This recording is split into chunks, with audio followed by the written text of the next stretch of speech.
আমাদের চ্যানেলে নতুন নতুন পর্ব গল্প পড়তে ও দেখতে চ্যানেলটি সাবস্ক্রাইব করে রাখুন। তুমি আমার দিকে এমন করে এগোচ্ছ কেন? বর বউয়ের দিকে কেন এগোই জানেন না আপনি? জানি, কিন্তু তুমি কি করতে চাইছো বলো? কারণ আমি আপনাকে আদর করতে চাই। আমার আদর চাই এখন। আমি তোমাকে বর হিসেবে মানি না, প্লিজ আমার কাছে এসো না। তোমাকে দেখে আমার ভয় লাগছে। আদর করলে তো ভয় একটু লাগবেই। আজকে যদি আদর করি পরে আর ভয় লাগবে না। কাছে আসেন না ভাবি। ঈশান, আমি তোমার ভাবি হই, প্লিজ এরকম কিছু করো না, তাহলে আমার অনেক ভয় লাগবে। আমি তোমাকে অনেক বিশ্বাস করি, প্লিজ আমার সাথে এমন কিছু করো না। ভাবি হতেন কিন্তু এখন আপনি আমার বউ। তাছাড়া আমি আপনাকে বউ হিসেবে মানি, তাহলে ভাবি হিসেবে মানবো কেন? আর আপনি কি আমাকে বিয়ে করেছেন দেবর বলার জন্য? হ্যাঁ, আমি তোমাকে বর হিসেবে মানি না। তুমি একদম আমার সাথে উল্টাপাল্টা কিছু করবে না, তাহলে আমি সত্যি এখন চিৎকার করব আর কান্না করে দিব। বলবো তুমি আমার সাথে উল্টাপাল্টা কিছু করেছো। আপনার যা বলার আপনি বলতে পারেন, তাতে আমার কিচ্ছু যায় আসে না। এখন আপনি আমার বউ, আপনাকে আমি আদর করতে পারি। আর আপনি চিৎকার করলে তাতে খেয়েও আসবে না। সবাই ভাববে আপনি ব্যথা পাচ্ছেন, ওই জন্য চিৎকার করছেন। আচ্ছা, ভাইয়া কি আপনাকে আদর করেনি? নাকি যে আপনি ব্যথা পাবেন? নাকি আপনি এখনো ভার্জিন আছেন? আমার তো মনে হয় না। তার উপর আপনার যে সুন্দর ফিগার, আর যে হট দেখতে। আপনি বিয়ের আগে তো আপনার বয়ফ্রেন্ডের সাথেই সব হয়ে যাওয়ার কথা। ছি ঈশান, তুমি এসব কি বলছো? তুমি এগুলো বলতে পারলে আমাকে? আমি না তোমার ভাবি হই? তুমি এগুলো আমাকে নিয়ে কি করে চিন্তা করতে পারো? পারো না, প্লিজ। আপনি আমাকে যা ভাবার ভাবতে পারেন। তাছাড়া আপনি তো দেখতে সত্যি অনেক হট এন্ড সেক্সি। তাছাড়া ভাইয়ার সাথে আপনার কিছু না হলেও আপনার তো বয়ফ্রেন্ড ছিল, তাই না? তাহলে তার সাথে কিছু হয়নি? ঈশান, আমি কিন্তু তোমার ভাবি হই। তুমি আর একটা বার এসব উল্টাপাল্টা কথা বললে আমি তোমার গায়ে হাত তুলতে বাধ্য হব। সেটা কি খুব ভালো হবে? দেখেন, আপনি আমাকে যতই ভাবি বলে এড়িয়ে যাওয়ার চেষ্টা করেন, আমাকে দেবর সাজিয়ে দূরে সরিয়ে দেওয়ার চেষ্টা করেন, এখন তো আমি আপনার পর। তাহলে আপনি আমার থেকে দূরে সরে যাবেন কেন? আমি তো আপনাকে ভালোবাসি, এখন আপনার থেকে আদর পেতে চাই। তাহলে আপনি আমাকে আদর করতে দিবেন না কেন? নাকি আমি দেখতে খারাপ ভাবি বলেন?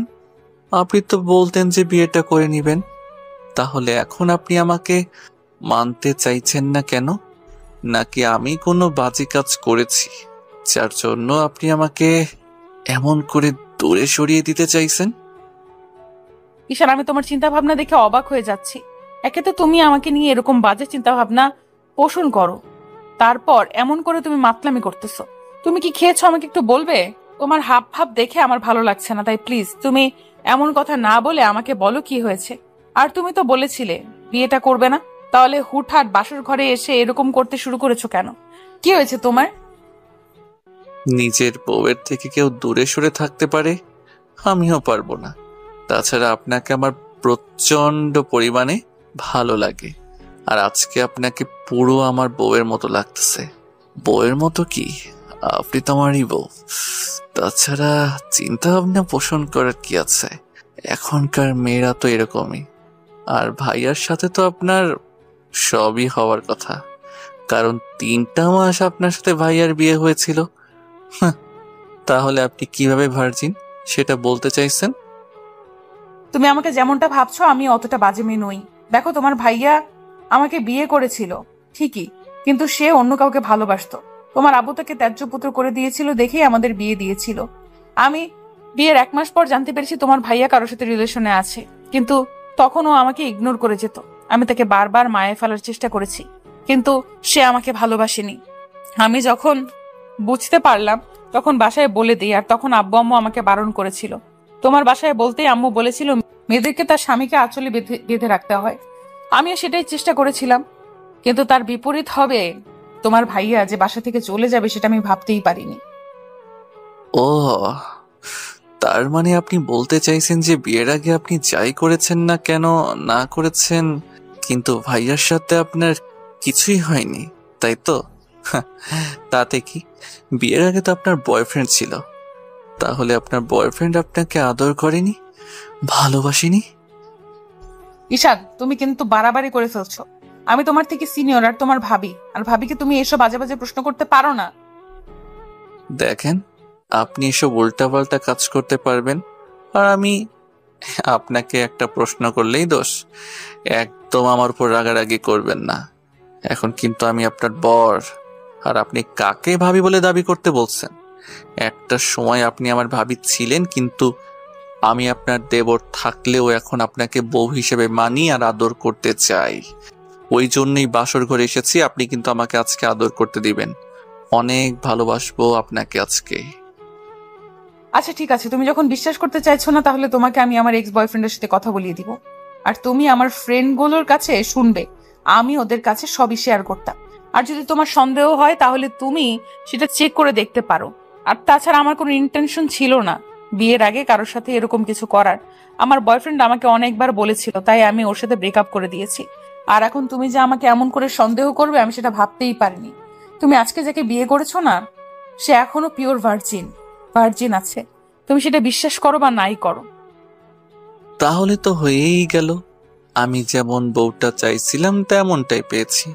তারপরও ভয় পেয়ে গেছিলাম যে ভাইয়া তো আপনার সাথে সব করে নিয়েছে, কিন্তু আমার বিশ্বাস হচ্ছিল না যে ভাইয়া আপনার সাথে কিছু করতে পারে, কারণ ওই মেয়েটার সাথে ভাইয়ার বিয়ের আগে সব কিছু হয়ে গেছিল।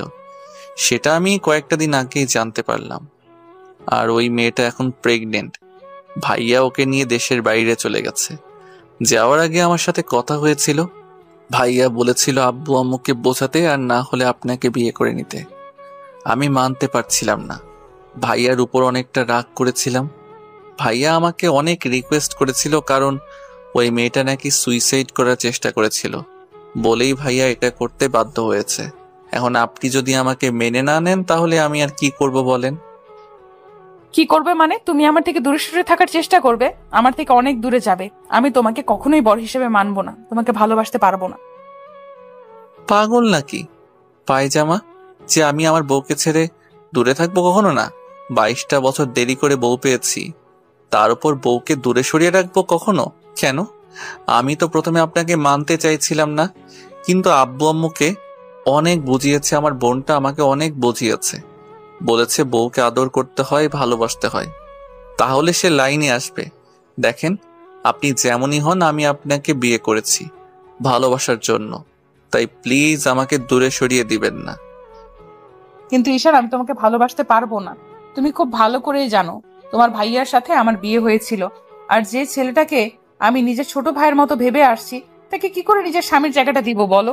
তুমি এত সহজে পাল্টি খেলে কি করে? তুমি না বলতে যে তুমি আমাকে বিয়ে করবে না, তাহলে এখন আবার এরকম ভাবে উল্টাপাল্টা কথা বলছো কেন? তুমি কি খেয়ে এসেছো সেটা বলো তো। আপনার যা ভাবার আপনি ভাবতে পারেন। আমি আজকে আপনার প্রেমে পাগল হয়ে গেছি, প্রেমে মাতাল হয়ে গেছি। আপনার আদর আমার চাই, আপনাকে আমি কাছে পেতে চাই, অনেক বেশি ভালোবাসতে চাই। প্লিজ আমাকে আটকাবেন না, না হলে আমাকে জোর করে সবটা করতে হবে। আর আটকাবেন কি, আজকে আপনি চাইলেও আমাকে আটকাতে পারবেন না, তাহলে সেটা আপনার জন্য খুব খারাপ হবে। আমি জোর করে আপনাকে আদর করব, ভালোবাসবো। তুমি আমার সাথে এমনটা করতে পারো না, আমি তোমাকে খুব ভালো ছেলে বলেই জানি। আর তুমি যদি এরকমটা করো, তোমার উপর যতটুকু বিশ্বাস আমার আছে, তাহলে সেইটুকু বিশ্বাস হারিয়ে যাবে। আমি তো এটাই বুঝতে পারছি না যে আপনার আমার উপর থেকে বিশ্বাসটা হারিয়ে যাবে কেন। আমি না এখন আপনার স্বামী, আমি আপনাকে আদর করতেই পারি। তাছাড়া আমি তো আপনাকে ভালোবেসে ফেলছি। আপনি জানেন না, আপনাকে প্রচন্ড পরিমাণে আমার কাছে পেতে ইচ্ছা করছে। প্লিজ একটু কাছে আসেন না, এভাবে আটকে দিয়েন না আমাকে। তোমাকে আর কত বোঝাতে হবে যে আমি এটা করতে পারবো না? তুমি খুব ভালো করেই জানো যে আমি তোমাকে ছোট ভাইয়ের মতো দেখি। আমাদের মাঝে দেবর আর ভাবির সম্পর্ক, তোমার আর আমার মাঝে। তাহলে তুমি কি করে বলতে পারছো এরকম কথা? তুমি কেন বুঝতে চাইছো না যে আমি তোমাকে কখনোই স্বামীর অধিকারটা দিতে পারবো না? তুমি শুধু শুধু পাগলামি করে আমাকে বিয়েটাই করলে। তোমাকে আমি বোঝাতেই পারলাম না এসব সম্ভব না ঈশান। বারবার এসব কথা বলে আমাকে রাগিয়ে দিয়েন না প্লিজ। তারপর উল্টাপাল্টা কিছু একটা করে ফেললে তখন কিন্তু আপনারই খারাপ লাগবে। সেটা কি খুব বেশি ভালো হবে বলেন? আমি জানি আপনার কোথাও কোনো রিলেশন ছিল না, তাহলে কেন আমাকে স্বামী হিসেবে মেনে নিতে পারবেন না বলেন? কি সমস্যা আপনার আমাকে মেনে নিতে? বললামই তো, তোমার আমার মাঝে দেবর ভাবের সম্পর্ক ছিল, তাহলে কি করে মেনে নেব তোমাকে? আমি তো বলেই দিলাম এইসব মেনে নেওয়া সম্ভব না। তারপরেও তুমি কেন বুঝতে চাইছো না? তুমি বুঝতে পারছো না আমি তোমাকে ভালোবাসতে পারবো না, আর না তোমাকে নিজের সাথে মিশিয়ে নিতে পারবো। শুধু শুধু তুমি এই বিয়েটা করলে আর আমাকে এরকম একটা বাজে পরিস্থিতির মুখে ফেললে। তার মানে আপনি আমাকে কাছে পেতে চান না? আচ্ছা, ভাইয়ার মতো আমিও যদি আপনার থেকে হারিয়ে যাই তাহলে তখন কি করবেন আপনি? ঈশানের মুখে এমন কথা শুনে আদ্রিতা অসহায়ভাবে ওর মুখের দিকে তাকিয়ে রইল। আদ্রিতার মুখটা নিমেষের মধ্যে কালো হয়ে গেছে। ঈশান বুঝতে পারলো আদ্রিতার ভেতরে একটা খারাপ লাগা কাজ করছে। এমনিতেই প্রথমবার ভাইয়াকে বিয়ে করার পর যখন ওর ভাইয়া ওদেরকে ছেড়ে চলে গেছে, তখন আদ্রিতা অনেকটা আপসেট ছিল, অনেক কান্নাকাটি করেছিল। আদ্রিতার মুখটা কালো দেখে ঈশান বলতে লাগলো, সামান্য একটু কথাটা সহ্য করতে পারলেন না? তাহলে যদি সবসময় এরকম ইগনোর করে দূরে সরিয়ে দেন তখন আমিও আপনার থেকে দূরে সরে যাব। যদি ভাইয়ার মতো অন্য কারোর প্রতি আসক্ত হয়ে পড়ি সেটা মেনে নিতে পারবেন না। কখন আমাকে কাছে পাবেন না, তখন না শত চাইলেও আমাকে আর নিজের করে পাবেন না। ভালোবাসাটাকে আগলে রাখতে হয়, সেটা কি আপনি জানেন না? তাহলে ন্যাকামিটা করেন কেন? আদ্রিতা মাথা নিচু করে রইল। ঈশান দুলতে দুলতে একটা জায়গায় গিয়ে বসে পড়লো আর বলল, সত্যি করে একটা কথা বলেন তো, আমার কি দোষ ছিল এতে? আমার কি ইচ্ছে করে না নিজের বউকে ভালোবেসে কাছে টেনে নিতে, তাকে আদর করতে? নাকি তাকে কাছে পাওয়ার কোনো অধিকার আমার নেই বলেন? ঈশান, আমি জানি আমার দোষ এটাই যে আমি আপনার জুনিয়র, আপনার দেবর ছিলাম। আপনার থেকে আমার মাত্র 3টা বছরের ডিফারেন্স, তাহলে কেন আপনি আমাকে ভালোবাসতে পারবেন না? কি এমন অন্যায় করেছি আমি যার জন্য আপনি আমাকে স্বামীর অধিকার দিতে পারবেন না? আচ্ছা, আপনি তো সময় নিলে পারেন, তারপরও আপনি সেটা করতে চাইছেন না। কি এমন সমস্যা আমার মধ্যে? আমি দেখতে খারাপ, বাজে ছেলে যার জন্য আপনি আমাকে ভালোবাসতে পারবেন না? তাহলে বিয়ে করেছিলেন কেন? আমার কি কোনো ইচ্ছা স্বপ্ন থাকতে পারে না? 22টা বছর ধরে নিজের মধ্যে ভালোবাসাটাকে জমিয়ে রেখেছি। কখনো কাউকে ভালোবাসিনি শুধু বউকে ভালোবাসবো বলে। আর এমন একজনকে বিয়ে করলাম যে কিনা কিছুদিন আগেও আমার ভাইয়ার বউ ছিল। আর ভাইয়া এরকম একটা পরিস্থিতিতে ফেলে তার বউকে আমাকে বিয়ে করতে বাধ্য করলো। এই দোষটা কি আমার বলেন? আমি তো পরিস্থিতিটাকে মেনে নিয়েছিলাম, ভাগ্যটাকে মেনে নিয়ে আপনার সাথে সবটা নতুন করে সাজানোর চেষ্টা করেছিলাম। আপনি কি করলেন? আমার সবটা ভেঙে দিলেন। আমি বাসর ঘরে আসতেই আপনি আমাকে এমন রিজেক্ট করলেন। আসলে ভালোবাসাটা আমার জন্য না। আমি যদি আর 10টা ছেলের মতো বকাটে হতাম তাহলে আপনি ঠিকই আমাকে ভালোবাসতেন। আমার মধ্যে না কোনো বাজে নেশা আছে, না কোনো মেয়ের সাথে আমি রিলেশনে আছি। আসলে কি বলেন তো, আমি না এখন আপনার থেকে কোনো কেন জানি দূরেই থাকতে পারছি না, আর আপনি আমাকে এমন করে দূরে সরিয়ে দিচ্ছেন। প্লিজ ঈশান, এগুলো বলো না, আমি এগুলো শুনতে পারছি না। প্লিজ এসব বলো না। আজকে এগুলো আপনাকে শুনতেই হবে। আপনি যদি আমাকে বিয়েটা নাই করবেন তাহলে কালকে রাতেও আমাকে বলতে পারতেন আমি বিয়েটা করতাম না। সেটা না করে ঢং দেখিয়ে বিয়েটা করলেন। কিন্তু এখন আমাকে মানতে পারবেন না বলছেন। আমার কি কোনো ইচ্ছা স্বপ্ন নেই, নাকি আমার স্ত্রীর কাছ থেকে আমার কোনো চাহিদা থাকতে পারে না বলেন? ছি, তোমার চিন্তা ভাবনা এতটা বাজে। তুমি এসব চিন্তা আমাকে নিয়ে করতে পারো কি করে ঈশান? হ্যাঁ জানি আমি বাজে, আমি ফাজিল একটা ছেলে, ওই জন্য কেউ আমাকে কখনো ভালোবাসেনি। আমার চেহারাটা বাজে, ওই জন্য আপনি আমাকে ভালোবাসতে চাইছেন না তো। কিন্তু দেখবেন একটা সময় আপনি নিজে থেকে আমাকে ভালোবাসতে চাইবেন, তখন না অনেক বেশি দেরি হয়ে যাবে।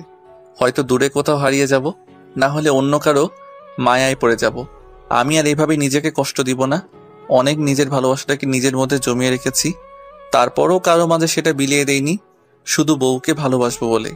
আর আজকে বাসর ঘরে আসার পর আপনি এমন কিছু বললেন, এসব কথা শোনার পর মনে হচ্ছে এই বিয়েটা না করাটাই আমার জন্য শ্রেয় ছিল। ঈশানের এরকম কথা শুনে আদ্রিতা ফ্যাল ফ্যাল করে ওর মুখের দিকে তাকিয়ে রইল। আদ্রিতা বুঝতে পারছে ঈশান ওর কথাগুলো শোনার পর কতটা কষ্ট পেয়েছে, যার জন্য এসব কথা বারবার বলেই যাচ্ছে। ঈশান জানে আদ্রিতা এত সহজে কাছে আসতে দেবে না, না ওকে আদর করতে দেবে। যার জন্য ঈশানের প্রচন্ড পরিমাণে রাগও হচ্ছিল। তার উপর ঈশান এরকম একটা নেশার ওষুধ খেয়েছে যার জন্য ওর ভেতর খুব উত্তেজনা কাজ করছে। ঈশান একটা নেশার দৃষ্টিতে আদ্রিতার দিকে তাকিয়ে আছে, আর যদি ওকে বারণ করে চলেছে তাই ঈশান বেশ কিছুক্ষণ ওর দিকে তাকিয়ে রইল। তারপর একটা সময় ওর অনেকটা কাছে চলে গেল। আদ্রিতা পেছাতে পেছাতে দেয়ালের সাথে ঠেকে গেল। ঈশান আদ্রিতাকে জোর করে কাছে টেনে নেয়। আদ্রিতা একদম ভয় পেয়ে চুপসে গেছে। ঈশান আলতো করে ওর ঠোঁটের উপর আঙ্গুল দিয়ে স্লাইড করে বলল, কোনো কথা নেই, আজকে রাতে শুধু আমি আর আপনি, আপনি আর আমি দুজন দুজনকে ভালোবাসবো। আপনি তো ভাইয়ার আদর পাননি, আজকে দেখবেন আমি আপনাকে কত ভালোভাবে আদর করে দেই। আপনার ভালো লাগবে, প্লিজ আমাকে আটকাবেন না। আর আমি তো আপনার স্বামী, কি করে আটকাবেন আমাকে? আমি জানি আপনি কখনো আমাকে আটকাবেন না। হ্যাঁ, এটা ঠিক যে মেনে নিতে সমস্যা হবে, তারপরও আজকে আদর করে দেখেন, আপনি আমাকে ভালোবাসতে শুরু করবেন। ঈশান প্লিজ আমার সাথে এমন করো না। তুমি জানো আমি তোমার ভাইয়ার বউ ছিলাম, তাহলে তুমি কেন আমার সাথে এমন মিসবিহেভ করছো? তুমি আমাকে একটু সময় দিবে না প্লিজ? এরকমটা করো না, আমি জানি তুমি এমনটা কখনো করবে না। কেন করব না? নিজের বউয়ের সাথে না করলে কার সাথে করব? আর আপনি বারবার ভাইয়ার কথা বলছেন। আপনি তো ভাইয়াকে ভালোবাসতেন না, ভাইয়ার ভালোবাসা পাননি। রিসেন্টলি আপনার ব্রেকআপ হয়েছিল, এই জন্য ভাইয়াকে জোরও করেননি আপনার সাথে কিছু করার জন্য। তাহলে আপনি তো আমাকে ভাইয়ার সাথে ডিভোর্স হয়ে যাওয়ার পরেও আপনি কোনো ভালোবাসতে পারবেন না বলেন? ঈশানের কথাগুলোতে আদ্রিতার দিকে কেমন চুপচাপ হয়ে গেল। ওর বলার মতো আর কিছুই নেই। এবার ঈশান ওর ঠোঁট জোড়া আলতো করে আদ্রিতার কপালে ছোঁয়ালো। আদ্রিতা চোখ জোড়া বন্ধ করে নিল। ঈশান ওর সারা মুখে কিস করতে লাগলো, যার জন্য আদ্রিতা ওকে আটকানোর চেষ্টা করলো। ঈশান ওর হাতগুলো পেছনের দিকে নিয়ে আটকে দিয়ে তারপর এক হাতে ওর মুখের পাশে রেখে তারপর ওর ঠোঁট জোড়া দখল করে নিল। আদ্রিতা কোনো উপায় না পেয়ে একদম জড়সড় হয়ে গেল। আজকে প্রথম কোনো পুরুষের স্পর্শ আদ্রিতার ঠোঁটে পড়লো। ওর শরীরের মধ্যে যেন এক প্রকার কারেন্ট বয়ে গেল। ও একদম পাথরের মতো দাঁড়িয়ে আছে। ঈশান ওর ঠোঁটে পাগলের মতো কিস করতে শুরু করলো। আদ্রিতার নিঃশ্বাস ভারী হয়ে আসছে। ও জানতো না এমন করে ঈশান ওকে স্পর্শ করতে শুরু করবে। ঈশানের আব্বু আম্মু আদ্রিতাকে অনেক বুঝিয়েছে আর আদ্রিতাকে বিয়ে করে নিতে বলেছে। আর আদ্রিতা ওর ভাবি হলেও দেখতে অসম্ভব সুন্দরী। তার উপর রিসেন্টলি কয়েকদিন আগে ঈশানের ভাইয়া অন্য একটা মেয়ের সাথে পালিয়ে গেছে। কারণ ঈশানের আব্বু যখন ভাইয়ার সম্পর্কে জানতে পারে ও অন্য কোথাও বিয়ে করেছে আর সেই মেয়েটা এখন প্রেগনেন্ট, মেয়েটা সুইসাইড করার চেষ্টা করেছে, তখন আব্বু ভাইয়াকে তেজ্যপুত্র করে দিতে চাইলে ভাইয়া ওই মেয়েটাকে নিয়ে দেশের বাইরে চলে যায়, যার জন্য ঈশান প্রচন্ড পরিমাণে রেগে যায়। ওই রকম একটা কার্যকাণ্ডে আর শেষ পর্যন্ত সম্মান বাঁচানোর জন্য দায়িত্ব পড়ে ঈশানের ঘাড়ে। আর আদ্রিতাকে ঈশানের বিয়ে করতে হয়। ঈশানের আদ্রিতা দুজনেই বারণ করছিল। তারপর একটা সময় আব্বু অনেক রিকোয়েস্ট করতে আর ঈশানের বোন ওকে বোঝাতে ঈশান ভাবে বিয়েটা করেই নেবে। আব্বুর সম্মান বাঁচাতে আর রাতে যেন ওদের মাঝে কিছু একটা হয় তার জন্য ঈশানের ছোট বোন প্ল্যান করে ওকে একটা নেশার ওষুধ খাইয়ে দিয়েছিল, যেন আদ্রিতা ওকে ছেড়ে যেতে না পারে। কারণ আদ্রিতা বিয়েতে রাজি ছিল না, শুধু আব্বুর রিকোয়েস্টে রাজি হয়েছিল। ওরা চেয়েছিল ওদের জন্য একটা বেবি চলে আসে, সেটা খুব শীঘ্রই।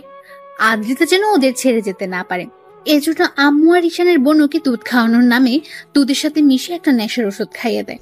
ওষুধটার কাজ শুরু করতে আরম্ভ করলে ঈশানের বোন ওকে বাসর ঘরে পাঠিয়ে দেয়। ঈশান বাসর ঘরে এসে দেখে আদ্রিতা বিছানার উপর গোমটা দিয়ে বসে আছে। তারপর যখন উঠে এসে ওকে সালাম করতে যায় তখন ঈশান ওকে উঠিয়ে নেয়। তারপর বুকের সাথে জড়িয়ে ধরতে আদ্রিতা ওকে ছেড়ে দিয়ে কিছুটা দূরে সরে গেল।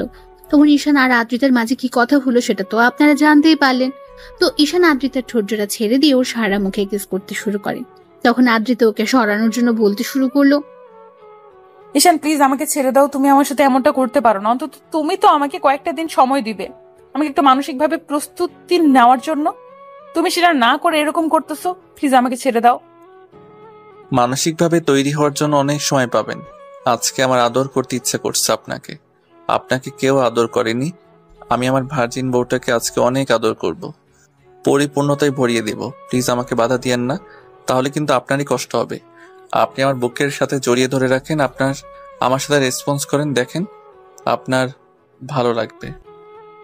আদ্রিতা কিছু বলে ওঠার আগে ঈশান ওকে কোলে তুলে নিল, তারপর ব্যাডে শুইয়ে দিল। আদ্রিতা কিছু বলার আগে ঈশান ওর সারা মুখে, নাকে, কানে, গলায় আর ঘাড়ে কিস করতে লাগলো। আর আদ্রিতা ভাবছে এই পাগলটাকে এখন কি করে শান্ত করবে, হয়তো পারবে না। আর এখন ঈশান ওর স্বামী, তাই চাইলে ওকে আটকানো সম্ভব না। আর আদ্রিতা ঈশানের শরীরের উত্তাপে বুঝতে পারছিল ও হয়তো নেশা করে এসেছে। না হলে যে ছেলেটা ওর সাথে ভালোভাবে কথাই বলতে পারতো না, সে ছেলেটাই আজকে ওকে এমন করে স্পর্শ করছে। ঈশান পুরো মাতাল মাতাল হয়ে আছে। আর আদ্রিতা যদি এখন ওকে আটকানোর চেষ্টা করে তাহলে হয়তো প্রচন্ড পরিমাণে রেগে যাবে, তাহলে ঈশান ওর সাথে সবটাই করতে পারে। তাই আদ্রিতা চুপ করে রইল। ঈশানও সুযোগ পেয়ে আদ্রিতাকে আদরের মাত্রা বাড়িয়ে দিল। আদ্রিতার নিঃশ্বাসটা ভারী হয়ে আসছে, ওর বুকটা ক্রমশ ওঠানামা করছিল। আদ্রিতার গরম নিঃশ্বাসের শব্দে ঈশান বুঝতে পারছিল ও প্রচন্ড পরিমাণে উত্তেজিত হয়ে গেছে। তার উপর প্রথম কোনো পুরুষ ওকে স্পর্শ করেছে। ঈশান আদর করতে করতে নিচের দিকে নামলো। তারপর হুটহাট করে আদ্রিতার বুকের উপর থেকে শাড়ির আঁচলটা সরিয়ে দিতে ও চোখ জোড়া বন্ধ করে নিল। ঈশানের সাথে সাথে আদ্রিতার বুকের উপর ডিপলি কয়েকটা কিস করে দিল। ঈশানের স্পর্শে আদ্রিতার মধ্যে অজানা এক শিহরণ বয়ে গেল। ও প্রচন্ড পরিমাণে কেঁপে উঠল। আদ্রিতা আর থাকতে না পেরে ঈশানকে বুকের সাথে খুব শক্ত করে চেপে ধরল। আদ্রিতা থেকে প্রথম কোনো রেসপন্স পেয়ে ঈশানও বুঝে গেল এখন আর আদ্রিতা চাইলে ওকে বাধা দিতে পারবে না। তাই ঈশান আদ্রিতার শরীর থেকে সব কাপড়গুলো সরিয়ে নিয়ে কিস করতে লাগলো। ঈশানের প্রতিটা স্পর্শে আদ্রিতা কেঁপে কেঁপে উঠছিল, আর দুই হাত দিয়ে ঈশানের চুলগুলো আঁকড়ে ধরেছিল। ও অনেকটা উত্তেজিত হয়ে গেছে। এমন পাগল করা স্পর্শগুলো আদ্রিতা সহ্য করতে না পেরে দাঁত দিয়েও ঠোঁটজোড়া কামড়ে ধরল। আদ্রিতা রেসপন্স না করলেও ঈশানকে আর আটকানোর চেষ্টা করছে না। ঈশান পুরো উত্তেজিত হয়ে গেছে। তারপর একটা সময় নিজেও শরীর থেকে সবটা খুলে ফেললো। তারপর আদ্রিতাকে আবার আদর করতে শুরু করলো। ঈশানের আদরের মাত্রাটা আস্তে আস্তে দ্বিগুণ হয়ে যাচ্ছে। আদ্রিতার থাকতে না পেরে রেসপন্স দিতে আরম্ভ করলো। তো একটা সময় ঈশান কিস করতে করতে আদ্রিতার নাভি অব্দি চলে গেল। তারপর নাভি থেকে বেশ কিছুক্ষণ করে তাকিয়ে রইল। আদ্রিতার কিউট আর হট নাভিটা ঈশানকে আরো উত্তেজিত করে দিচ্ছিল। ঈশানের স্পর্শ না পেয়ে আদ্রিতা চোখ খুলল। ঈশান ট্যাপ ট্যাপ করে ওর নাভিটার দিকে তাকিয়ে আছে। এবার ঈশান আদ্রিতার মুখের দিকে তাকালো। তখন ও বলল, কি দেখো এমন করে? আপনার নাভিটা না অনেক কিউট আর হট, আর নাভির পাশের তিলটা না এত বেশি হট লাগছে, যার জন্য আদর করে ভরিয়ে দিতে ইচ্ছা করছে। আদ্রিতা উত্তেজনার ঘোরেও ঈশানের কথাতে লজ্জা পেয়ে পুরো লাল হয়ে গেল। ও কিছু বুঝে ওঠার আগে ঈশান নাভিতে নাক ডুবিয়ে দিল। আদ্রিতা এবার ঘন ঘন নিঃশ্বাস ফেলতে লাগলো। ও বারবার ঈশানের চুলগুলো শক্ত করে দু হাত দিয়ে ঘামচে ধরেছে। পুরো রুমটা জুড়ে শুধু দুজনের নিঃশ্বাসের শব্দটাই ভেসে বেড়াচ্ছে। ঈশান আদ্রিতার নাভিতে কয়েকটা ডিপলি কিস করলো, আর সাথে অসংখ্য লাভ বাইট দিল। তাতে আদ্রিতা ঈশানকে আরো শক্ত করে ওর নাভির সাথে চেপে ধরলো। তারপর ঈশানও আর দেরি না করে আদ্রিতাকে ভালোবাসার গভীর স্পর্শ দিতে লাগলো। ওর প্রথম স্পর্শটা পেতে আদ্রিতা একদম শিউরে উঠলো আর ওকে শক্ত করে আঁকড়ে ধরল। আদ্রিতার নখগুলো ঈশানের পিঠে বসে যাচ্ছে, যেদিকে ওর কোনো খেয়াল নেই। ঈশান শুধু ওকে স্পর্শের উপর স্পর্শ দিয়ে যাচ্ছে, আর পুরো রুমটা জুড়ে শুধু দুষ্ট মিষ্টি কিছু শব্দ ভেসে বেড়াতে লাগলো। আর আদ্রিতা না চাইতে ওর দেবর জুনিয়র মাতাল বরটাকে নিজের বুকের সাথে জড়িয়ে নিচ্ছে। তারপর একটা সময় ঈশান ক্লান্ত হয়ে আদ্রিতার বুকে মাথা দিয়ে ওকে জড়িয়ে ধরে ঘুমিয়ে পড়লো। আদ্রিতা কেমন যেন মুখের দিকে তাকিয়ে রইল। তারপর দুজনের উন্মুক্ত শরীর দিকে তাকিয়ে তারপর কোনো রকম একটা চাদর টেনে দিয়ে ঈশানকে ওভাবেই জড়িয়ে ধরে রেখে ওর চুলের মধ্যে এক হাত নিয়ে খেলা করতে লাগলো আর চোখের জল ফেলতে লাগলো। আদ্রিতা ভাবতেও পারেনি আজকে ওর লাইফে এমন কিছু ঘটে যাবে। ভেবেছিল ঈশান হয়তো ওর কথাটা মানবে, কিন্তু ঈশান নেশা করে আসছে সেটাও জানতো না। আর তারপর ওর সাথে এমন কিছু করবে সেটা ধারণারও বাইরে ছিল। আদ্রিতা সারাটা রাত আর ঈশানকে সরানোর চেষ্টা করছিল না।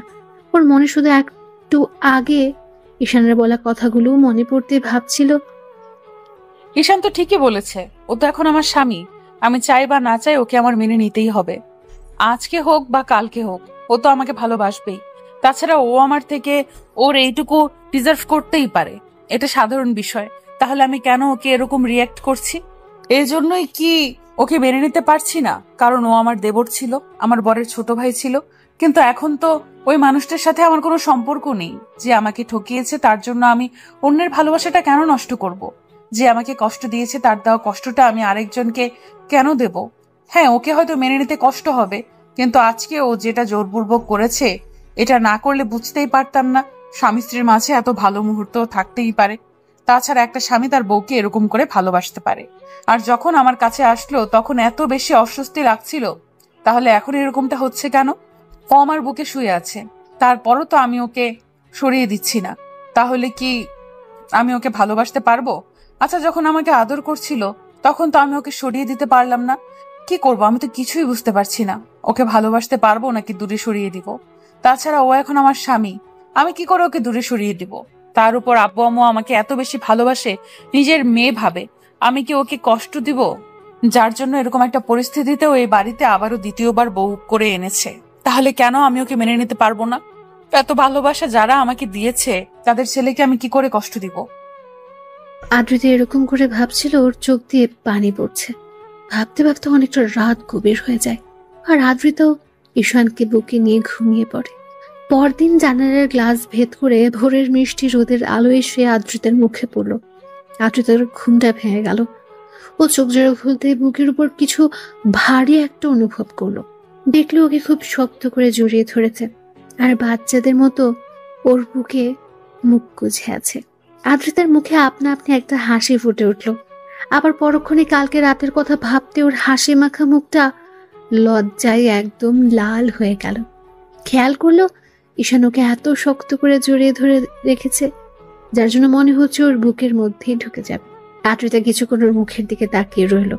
আদ্রিতা বারবার কালকের রাতের কথা ভেবে লজ্জায় পুরো লাল হয়ে যাচ্ছিল, কারণ কালকে রাতে ঈশান ওকে এত এত বেশি আদর করেছে, যেটা আদ্রিতার কল্পনাতেও ছিল না। ঈশান ওকে এত বেশি গভীরভাবে স্পর্শ করেছিল যে মুহূর্তটাকে আদ্রিতা কখনোই ভুলতে পারবে না। আদ্রিতা খেয়াল করলো ঈশানের পুরো মুখে আর সারা শরীরে লিপস্টিকের অসংখ্য ছাপ, যেটা দেখে ওর বুঝতে বাকি রইল না কালকে রাতে কি একটা কাজ করে ফেলেছে। সাথে সাথে ওর মুখটা লজ্জায় লাল হয়ে যাচ্ছে। এবার আদ্রিতা নিজে নিজে বলতে আরম্ভ করলো, ইস, এগুলো কখন করলাম? এগুলো যদি এই পিচ্চিটা দেখে তাহলে তো ও পুরো লজ্জায় ফেলে দিবে। ও তো প্রশ্নের উপর প্রশ্ন করেই চলবে, বলবে আমি ওকে ভালোবাসি না, তাহলে ও আমাকে স্পর্শ করলে তখন ওকে আটকে দিলাম না কেন? এইসব বলে বলে তো পিচ্চিটা আমাকে লজ্জায় পুরো শেষ করে দিবে। কি করে পারলাম আমি এমন একটা কাজ করতে?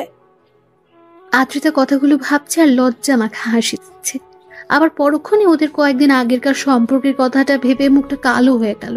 আর কালকে রাতে ঈশান যে ওকে জোরপূর্বক কাছে টেনে নিয়েছে সেটা ভেবে আদ্রিতা কিছুক্ষণ চুপ করে রইল। ঈশান ঘুমিয়ে আছে, আর আদ্রিতার মনে হলো এখন ফ্রেশ হওয়া দরকার। প্রায় 8টা বেজে যাচ্ছে, কিন্তু পিচ্চিটা ওকে ছাড়ছে না। তাই আদ্রিতা ঈশানকে একটু ধাক্কা দিয়ে ডাকতে লাগলো, ঈশান, এই ঈশান ওঠো, অনেক বেলা হয়ে গেছে, এখন ছাড়ো আমাকে। আদ্রিতার ডাকাডাকিতে ঈশান তো উঠলোই না, বরং ওকে একটু ধাক্কা দিতে ঈশান চোখ মুখ কুঁচকে ওকে আরো শক্ত করে জড়িয়ে ধরলো। ঈশানের এমন কর্মকাণ্ডে আদ্রিতা এবার ফিক করে হেসে দিল। ঈশানের মুখটা একদম বাচ্চাদের মতো লাগছিল, তার উপর লিপস্টিকের অসংখ্য ছাপে মুখটা পুরো লাল হয়ে আছে। আদ্রিতা বারবার ওকে ডাকতে লাগলো। তখন ঈশান বলতে আরম্ভ করলো, আম্মু যাও তো, আমাকে একটু ঘুমাতে দাও না, আমার অনেক ভালো লাগছে এভাবে ঘুমাতে। এই ফাজিল, আমি তোমার আম্মু না, তোমার ভাবি। ছাড়ো আমাকে, তুমি ঘুমাও, আমাকে অন্তত যেতে দাও। ঈশান আর কোনো কথা বলল না, তাই আদ্রিতা ওকে জোর করে ছাড়িয়ে নিল। তখন ঈশান কিছু একটা খুঁজতে লাগলো। আদ্রিতা কোল বালিশটাকে এগিয়ে দিলে ঈশান কোল বালিশটা জড়িয়ে ধরলো। আদ্রিতা বিছানা ছাড়তে বুঝতে পারলো শরীরে কিছু নেই, তাই কোন রকম একটা চাদর পেয়েছি, তারপর ওয়াশরুমে চলে গেল। আদ্রিতা ওয়াশরুমে গিয়ে কিছুক্ষণ বেসিনের সামনে দাঁড়িয়ে নিজেকে দেখতে লাগলো। আদ্রিতা খেয়াল করলো ওর ঘাড়ে আর গলায় অসংখ্য কামড়ের দাগ, যার জন্য ওর প্রচন্ড লজ্জা লাগছিল। আবার যখনই মনে হচ্ছিল কামড়গুলো ওর জুনিয়র বরটা দিয়েছে, দুদিন আগেও যে ওকে ভাবি বলে ডেকেছে, আর কালকে রাতে সেই জুনিয়র দেবতাই ওকে এত বেশি ভালোবেসেছে। ঈশান আদ্রিতার পূর্বের সম্পর্কের কথাটা মনে হতে ওর মুখটা কালো হয়ে গেল। আদ্রিতা একটা দোটানার মধ্যে আছে। একবার মনে হচ্ছিল ঈশানকে মেনে নিতে পারবে, আবার পরক্ষণে মনে হচ্ছিল হয়তো মানতে পারবে না। আদ্রিতা শাওয়ার নিচ্ছে আর ভাবছে, আচ্ছা ঈশান, এখন থেকে কি রোজ এমন করে আদর দিবে, নাকি কালকে নেশার ঘরে আসছিল বলে এরকম একটা কাজ করেছো? আদ্রিতা কথাগুলো ভেবে পুরো পাগল হয়ে যাচ্ছে। শাওয়ার নেওয়া শেষ করে বেরিয়ে আসলো সে। ঈশান এখনো ঘুমোচ্ছে। আদ্রিতা প্রথমবারের মতো একটা শাড়ি পরে রেডি হয়ে নিল। তারপর নিচে আসতে দেখলো আম্মু আর কাজের লোকটা রান্না করছে। তখন আম্মুর পাশে দাঁড়াতে আম্মু ওর দিকে তাকিয়ে একটু মুচকি হেসে বলতে লাগলো, কি হলো মামুনি, এত সকালে তুমি রান্নাঘরে আসলে যে? আম্মু রোজই তো আসি, তাহলে আজকে আর নতুন কি হলো? কিন্তু আজকে এসব জিজ্ঞেস করছো যে? জিজ্ঞেস করবো না? কালকেই তোমাদের বিয়েটা হলো আর তুমি আজকেই রান্নাঘরে চলে আসছো? আম্মুর কথাতে আদ্রিতার মুখটা কালো হয়ে গেল। মনে পড়ে গেল ঈশানের ভাইয়ার বউ হয়ে প্রথম যেদিন এ বাড়িতে এসেছিল, পরদিন সকালে আজকের মতো রান্নাঘরে আসছিল। আম্মু ওকে বকা দিয়েছিল। কথাগুলো মনে পড়তে আদ্রিতার মুখটা কালো হয়ে গেল। আম্মু বিষয়টা বুঝতে পেরে আর কিছুই বলল না। আদ্রিতা বলতে লাগলো, আম্মু প্রথম দিন তো এইভাবেই রান্নাঘরে এসেছিলাম, তাহলে আজকে আবার নতুন কি হলো? তাছাড়া এমন না যে আমি এই বাসায় নতুন বউ হয়ে আসছি তাই রান্নাঘরে আসতে পারবো না। মামুনি, সেটা ঠিক আছে, কিন্তু কালকেই তো তোমাদের বিয়ে হলো, তুমি এমন করে বলছো কেন? দেখো মামুনি, যেভাবেই তোমাদের বিয়েটা হোক, তারপরও সবেমাত্র বিয়েটা হলো, তাই তুমি আমাদের বাড়ির আবারও সেই নতুন বউ, তাই এরকম ভাবার কোনো কারণ নেই। তুমি রুমে যাও, ঈশানকে ডেকে উঠাও। ও কি ঘুমাচ্ছে নাকি উঠেছে? আদ্রিতার বারবার মনে হচ্ছে ঠিক এই কথাগুলো আম্মু প্রথমবার ওর বিয়ের পর বলেছিল, আর আজকেও এমনটা বলছে। আদ্রিতা বেশ কিছুক্ষণ চুপচাপ থেকে রুমে চলে গেল। ঈশান এখনো ঘুমোচ্ছে। আদ্রিতা ওকে আর ডিস্টার্ব করলো না, গিয়ে সোফায় বসলো আর ঈশানের মুখের দিকে তাকিয়ে রইল। ঈশান বারবার বালিশের এপাশ ওপাশ করছে। ওর শরীরে কালকে রাতের আদ্রিতার দেওয়া লিপস্টিকের ছাপগুলো এখনো স্পষ্ট, যার জন্য আদ্রিতাকে বারবার লজ্জায় পড়তে হচ্ছে। আদ্রিতা এক ধ্যানে ওর জুনিয়র বটার মুখের দিকে কতক্ষণ যে তাকিয়েছিল ঠিক নেই। তারপর হুঁশ ফিরতে বুঝতে পারলো 9টা বেজে গেছে। বুঝতেই পারিনি কখন এতটা সময় পার হয়ে গেছে। এরই মাঝে আম্মুর ডাক পড়লো, ওদের নিচে যেতে বলছে। আদ্রিতা হুড়ুহুড়ি করে এসে ঈশানের পাশে বসে ওকে ডাকতে লাগলো, এই ঈশান, ঈশান ওঠো, দেখো কত বেলা হয়ে গেছে। এত বেলা অবধি শুয়ে থাকলে সবাই কি ভাববে বলো? ঈশানের ঘুমটা যেন ভাঙতেই চাইছে না, তাই আদ্রিতা একটু জোরে সরে ধাক্কা দিল। ঈশান তাড়াহুড়ো করে উঠে বসলো। খেয়াল করলো আদ্রিতা ড্যাব ড্যাব করে ওর দিকে তাকিয়ে আছে।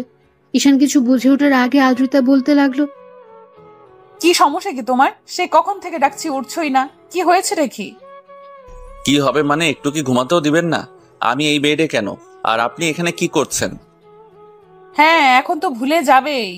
অন্তত এইটুকু তো মনে আছে কালকে আমাদের বিয়ে হয়েছে, নাকি এখন আবার আমাকে ভাবি বলে ডাকবে? আদ্রিতার দ্বারা এরকম কথাতে ঈশানের মনে পড়তে লাগলো কালকে তো ওদের বিয়ে হয়েছে। তারপর বিয়ের পর থেকে রাতে বাসর ঘরে আসা পর্যন্ত কি হয়েছিল সবই মনে পড়তে লাগলো। এখনো ঈশানের মাথাটা ঝিমঝিম করছে। বেশ কিছুক্ষণ ওর ভাবি বউয়ের মুখের দিকে তাকিয়ে রইল। আদ্রিতা রাগী মুড নিয়ে বলতে লাগলো, কাল রাতে অনেক নাটক দেখিয়েছো, এখন আর কোনো নাটক দেখাতে হবে না। উঠো, যাও গোসল করে আসো। আম্মু আমাদের নিচে যেতে বলেছে। কেন গোসল করতে হবে কেন? ঢং না দেখিয়ে একবার ওয়াশরুমে গিয়ে নিজেকে আয়নায় দেখো, বুঝতে পারবে কেন গোসল করতে হবে। আদ্রিতার কথা বলে মুচকি হাসলো। তখন ঈশান নিজের শরীরের দিকে তাকালো, আর যেটা দেখলো সেটা দেখার জন্য মোটেও প্রস্তুত ছিল না। ঈশান চাদরটা একটু শরীরের থেকে সরিয়ে দেখলো অসংখ্য লিপস্টিকের ছাপ লেগে আছে, তার উপর শরীরে কিছুই নেই।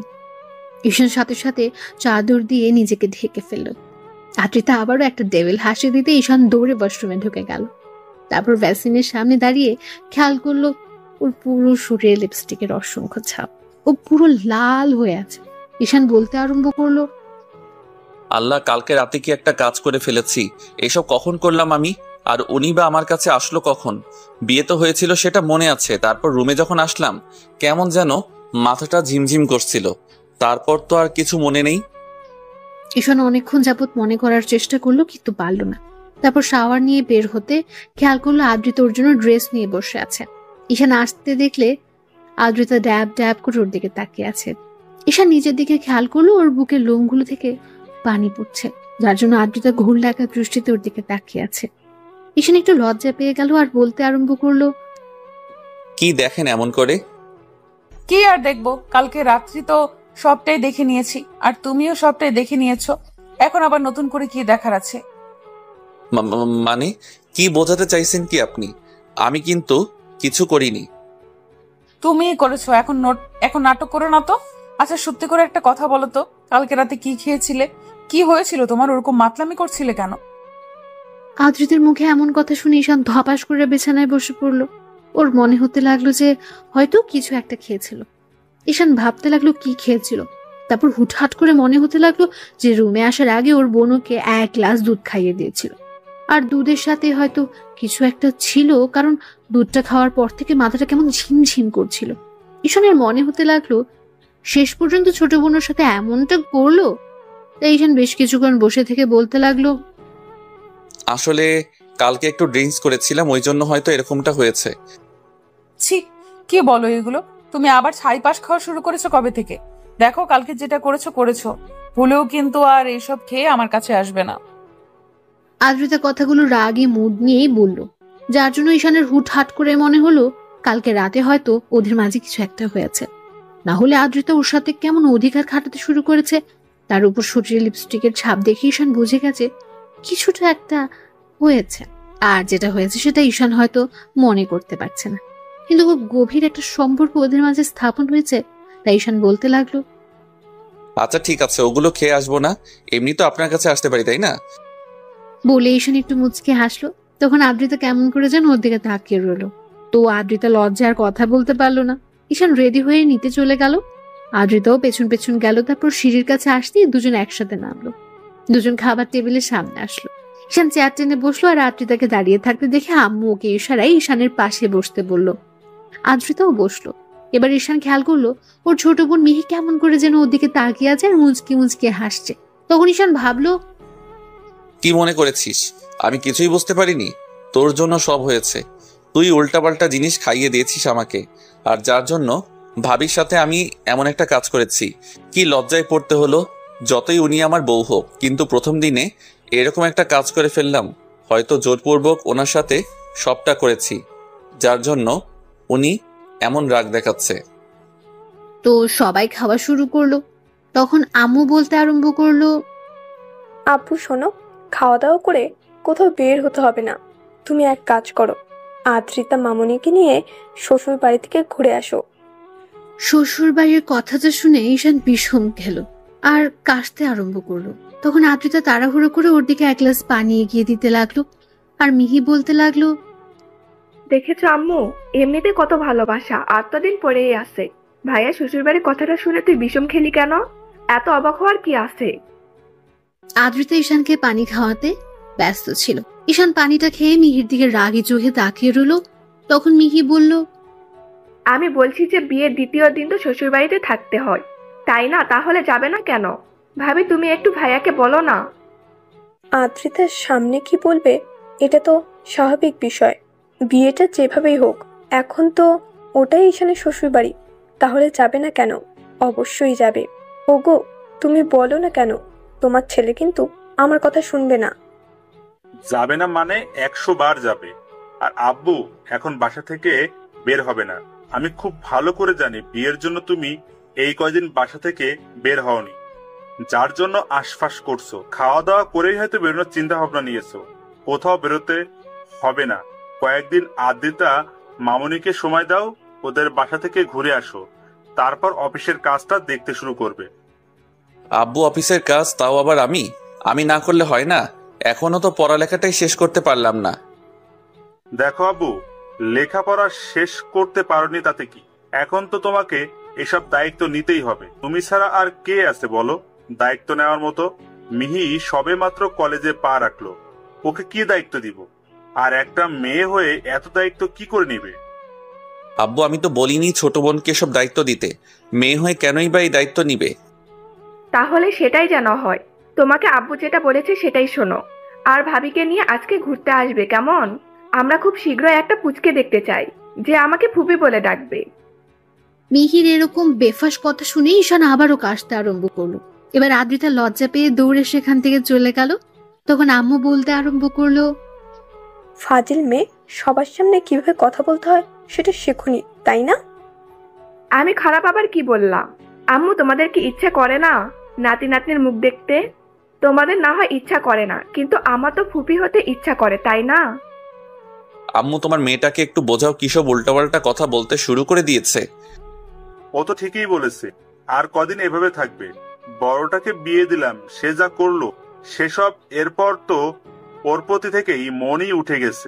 শোনো, বড় ভাইয়ের সাথে আর কোনো যোগাযোগ রাখবে না। আর যদি শুনি ভুলে ওর সাথে কোনো কথা বলছো, তাহলে তোমার কপালে খুব দুঃখ আছে, বলে রাখলাম।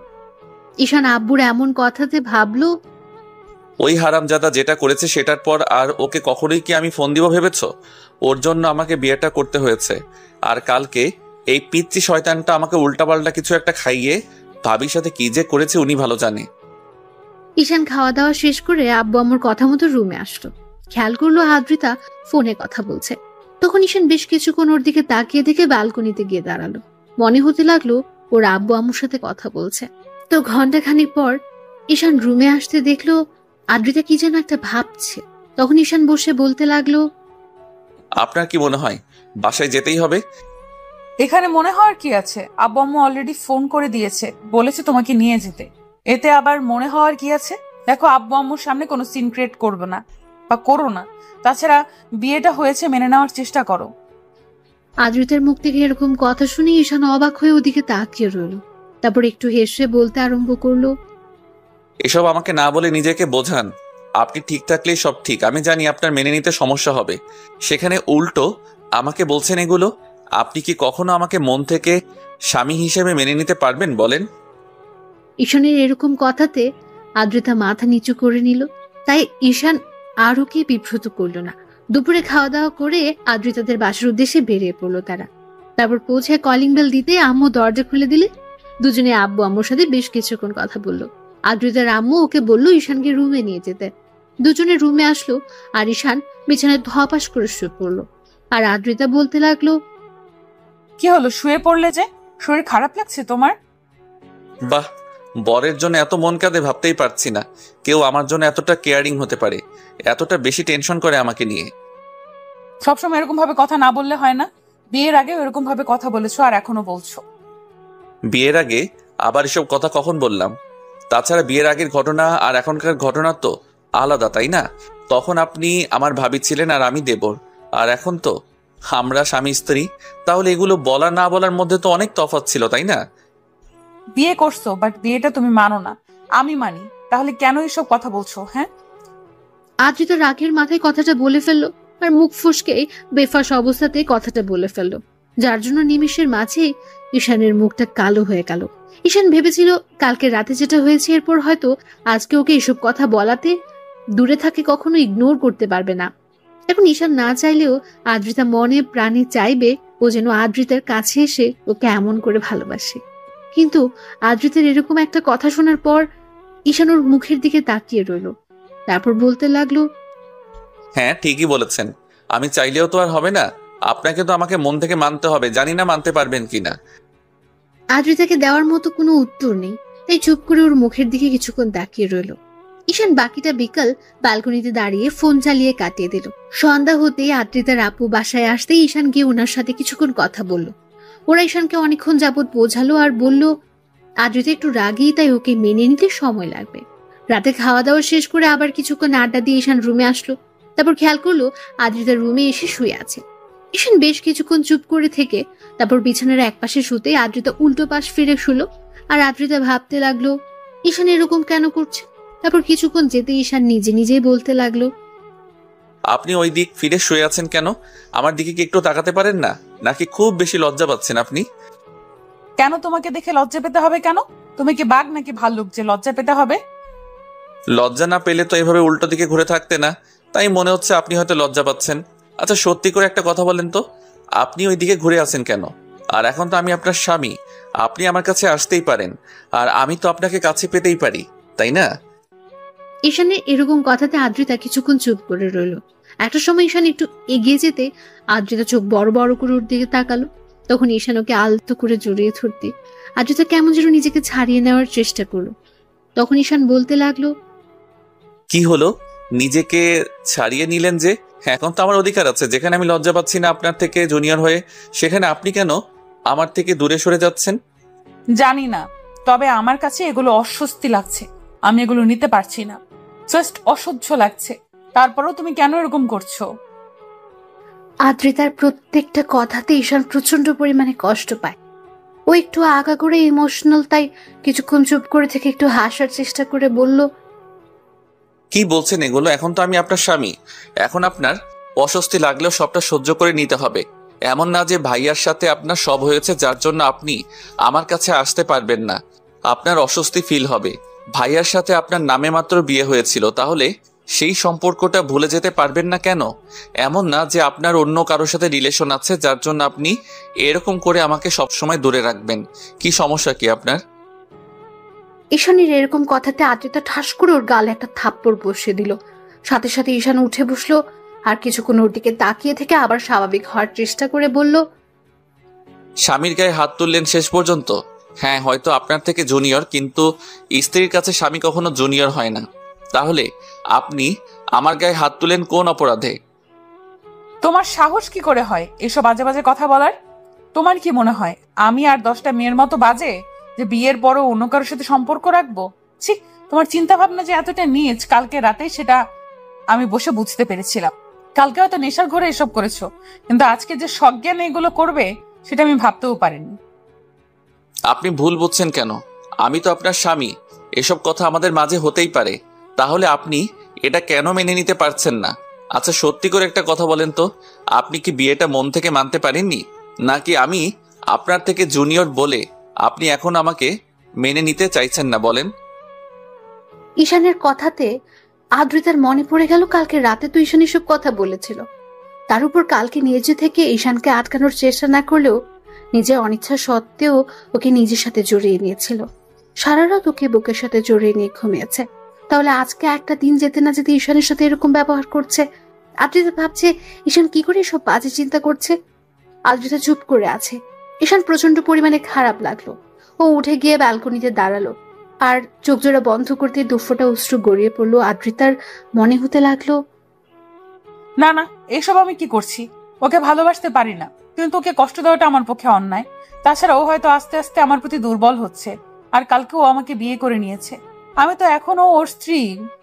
তাহলে কি করে ওকে এমন করে গায়ে হাত তুলতে পারলাম? এত ভাবনা চিন্তার পরেও আজকে আমি ওর গায়ে হাত তুললাম। এটা আমি কি করলাম? কি করে করতে পারলাম? অর্ধেক রাত অব্দি ঈশান ব্যালকনিতে দাঁড়িয়ে কাটিয়ে দিল। তারপর রুমে এসে কোনো রকম বিছানার একপাশে শুয়ে পড়লো। সকালে ঈশানের ঘুম ভাঙতে খেয়াল করলো আদ্রিতা ওর বুকে মুখ গুজে শুয়ে আছে। এমন কিছু দেখে ঈশান অবাক হলো, ওর দিকে তাকিয়ে রইলো। তারপর আদ্রিতার ঘুম ভাঙলো, দেখলো ঈশান ড্যাব ড্যাব করে তাকিয়ে আছে। আদ্রিতা তাড়াহুড়ো করে উঠে বসলো। ঈশান বলল, এত লজ্জা পাওয়ার কি আছে? নিজের স্বামীর বুকেই তো মাথা রেখে ঘুমিয়েছিলেন, তাহলে লজ্জা পাওয়ার কি আছে?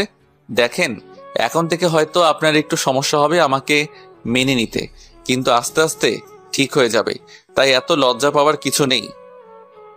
আদ্রিতা কিছু না বলে ওয়াশরুমের দিকে চলে গেল। ঈশান মুচকি মুচকি হাসতে লাগলো। এভাবে পুরো 5-6টা দিন ঈশান আদ্রিতার বাসায় ওর আব্বু আম্মুর কথাতে কাটিয়ে বাসায় ফিরলো। বাসায় ফিরে একটা দিন রেস্ট নিয়ে আব্বু ঈশানকে অফিসে যেতে বলল। তো পরদিন সকাল থেকে অফিসে যাবে ভেবে ঈশান তাড়াতাড়ি শুয়ে পড়ে। একটু পর আদ্রিতা এসে পাশে শুতে ঈশান ওর দিয়ে ফিরলো। সাথে সাথে আদ্রিতা একটু সরে যেতে গেলে ঈশান ওকে টান দিয়ে নিজের কাছে টেনে নিল। তারপর ওকে বুকের সাথে শক্ত করে জড়িয়ে ধরতেই আদ্রিতাকে ছাড়িয়ে নেওয়ার চেষ্টা করলে ঈশান বলতে লাগলো, ভালো না বাসতে পারেন, ইগনোরটা অন্তত করিয়েন না। সেদিন রাতের পর থেকে আমি আপনার স্পর্শগুলো এখনো ফিল করতে পারি। আপনি আমাকে ভালো না বাসেন, কিন্তু আমি আপনাকে যেমন করে ভালোবাসতে চাই আমাকে তেমন করে সুযোগ দেন। আমি কি সেই সুযোগটা পাবো না আপনার থেকে? আদ্রিতা তারপর ঈশানকে ছাড়িয়ে নেওয়ার চেষ্টা করলো। ঈশান বুঝতে পারলো ওর অস্বস্তি ফিল হচ্ছে, তাই ঈশান ওকে ছেড়ে দেয়। আদ্রিতা কিছুক্ষণ ওর দিকে তাকিয়ে থেকে বিছনা ছেড়ে উঠে গেল। এবার ঈশানের নিজের উপরে রাগ হচ্ছিল। তখন উঠে ওয়াশরুমে গিয়ে চোখে মুখে পানি দিল। তারপর বাসা থেকে বেরিয়ে যেতে গেলে আদ্রিতা ওকে কয়েকবার ডাকলো। ঈশান দাঁড়ালো না। খুব রাগ হচ্ছে আজকে। যে মেয়েটাকে বিয়ে করলো সে হয়তো ওর ভাবি ছিল, কিন্তু এখন তো ওর বউ। তাহলে আব্বু আম্মুর কথা দিয়ে তাকে মেনে নেওয়ার চেষ্টা করাটা কি ওর জন্য অপরাধ ছিল? কথাগুলো ভাবতে খুব রাগ হচ্ছিল। সারাটা রাত ঈশান বাসায় ফিরল না। অন্যদিকে টেনশন হচ্ছিল যে এমন করে ওকে ইগনোর করাটা ঠিক হয়নি। পরদিন সকালে ঈশান বাসায় ফিরতে কলিং বেল দিতেই আদ্রিতা তাড়াহুড়ো করে উঠে গিয়ে দরজা খুলে দিল। এমন কিছু দেখে শুনে ঈশান অবাক হয়ে গেল, আর ঈশানকে কোনো প্রশ্ন করার আগে ও রুমের দিকে চলে গেল। ওর পেছন পেছন গেল ঈশান। গিয়ে কোনো রকম বিছানায় গিয়ে গা এলিয়ে দিতে আদ্রিতা বলতে লাগলো, এই সারা রাত কোথায় ছিলে তুমি? তোমাকে কতবার কল করেছি, একটাবার দেখো। যেখানে থাকি আপনাকে অত টেনশন করতে হবে না, এত ভালোবাসা দেখাতে হবে না। যেটা সত্যি নয় সেটা দেখে কি লাভ বলেন? ঈশানের কথাতে আদ্রিতা মাথা নিচু করে নিল। ঈশান কিছুক্ষণ চুপচাপ রেস্ট নিয়ে তারপর অফিস টাইম হতে কোনো রকমের রেডি হয়ে খাওয়া দাওয়া করে বেরিয়ে পড়লো। আর আদ্রিতাকে একটাবার বলেও গেল না, যার জন্য ওর মন খারাপ হলো। আবার পরক্ষণে মনে হলো ও তো ঈশানকে কাছে আসতে দিতে চায় না, তার উপর স্বামী হিসেবে মানেই না। সেদিন রাতে হয়তো জোর করে তার কাছে এসেছিল, কিন্তু সেদিনের পর থেকে আর ঈশানকে তেমন করে কাছে টেনে নিতে পারেনি সে। ওই রাতে ওদের মাঝে যাওয়া হয়েছিল, তারপর আর কখনো ঈশান ওকে জোর করেনি, কিংবা আদ্রিতার কাছেও আসেনি। ঈশান অফিসে গিয়ে কোনো কাজে মনোযোগ দিতে পারছিল না, বারবার আদ্রিতার করা অবহেলা কথাগুলো মনে হচ্ছিল। ঈশান চুপচাপ বসে রইল। তারপর দুপুর টাইম হতে অফিস ছেড়ে বেরিয়ে গেল।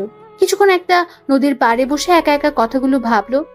মাঝে ঈশানের বন্ধু রাজ ওকে কল করলো, তখন রিসিভ করে বলতে লাগলো, নদীর পাড়ে আসি, চলে আয়, আর প্রশ্ন করিস না। ঈশান কলটা কেটে দিল। তো 15 মিনিট পরে রাজ আসলো। ঈশান অন্যমনস্ক হয়ে বসে আছে, গায়ে অফিসের ড্রেস। রাজ গিয়ে ঈশানের পাশে বসলো। ঈশান একটাবার ওর দিকে তাকালো, তখন রাজ বলতে আরম্ভ করলো, বুঝতে পারছি কোনো এক কারণে মন খারাপ, তো বল মন খারাপের কারণটা কি ভাবি? ঈশান হ্যাঁ সূচক উত্তর দিল। তখন রাজ চুপ করে থেকে আবার জিজ্ঞেস করলো, চুপ করে থাকিস না, যেটা হয়েছে সেটা আমাকে বল। আমি জানি ভাবি হয়তো তোকে মেনে নিতে সময় নেবে, একটু ইগনোরও করবে। তার জন্য মন খারাপ করে থাকলে হয়? তোকে একটু বেশি বেশি ভালোবাসা দেখাতে হবে। তুইও যদি মন খারাপ করে থাকিস কিংবা রাগ করে ভাবির থেকে দূরে সরে যাস, তাহলে দেখবি কখনোই তোরা এক হতে পারবি না। ঈশান বিয়ের রাতের ঘটনাগুলো রাজকে খুলে বলল। তারপর ঠিক ওকে ইগনোর করছে সবটাই বললো। আগে তো যেটুকু দেবর হিসেবে কথা বলতো, এখন তো তার অর্ধেকটুকুও বলে না। কথাগুলো ভাবতেই ঈশানের খারাপ লাগছে। এবার রাজ বলতে লাগলো, এই সামান্য বিষয় নিয়ে মন খারাপ থাকলে হবে? তোকে ভাবির কাছে যেতে হবে, জোর করে হলেও ভালোবাসাটা বোঝাতে হবে। হয়তো তোর বড় ভাইয়ের বউ ছিল, ওই জন্য এখনো তোকে মেনে নিতে সময় লাগবে, কিন্তু সেদিন রাতে তো তোকে বাধা দিতে পারিনি। তুই তো বুঝতে পেরেছিস তোদের মাঝে কিছু একটা হয়েছে, তাহলে সমস্যা কোথায়? তুই আরো চেষ্টা কর, ওনাকে বারবার কাছে টেনে নে। তারপর তোর স্পর্শগুলো যখন ওনার কাছে অনেক বেশি ভালো লাগবে, তখন তোকে দূরে সরাতে পারবে না। হয়তো লজ্জার কারণে তোকে কাছে টেনে নিতে পারছে না, কিন্তু তুই যখন ওনার কাছে যাবি তখন তোকে দূরে সরিয়ে দিতে পারবে না। রাজের সাথে ঈশান অনেকক্ষণ যাবত আড্ডা দিল। তারপর বিকেল হতে বাসায় চলে গেল। বাসায় ফিরে ফ্রেশ হয়ে রুমে আসলো। ব্যালকনিতে আদ্রিতা দাঁড়িয়ে আছে। ওকে দেখে ঈশানের মাথায় একটু শয়তানি বুদ্ধি চাপলো। আর রাজের কথায় মনে হতে লাগলো, উনি যতই আমাকে ইগনোর করুক তাতে কি, একটা সময় তো দেবর ছিলাম, ওই জন্য হয়তো রাজের কথাটাই ঠিক যে আমাকে কাছে টেনে নিতে চাইছে না, কিন্তু কতদিন দূরে সরিয়ে রাখতে পারে সেটাও আমি দেখে নিব। ঈশান মুচকি মুচকি হাসছে আর কথাগুলো ভাবছে।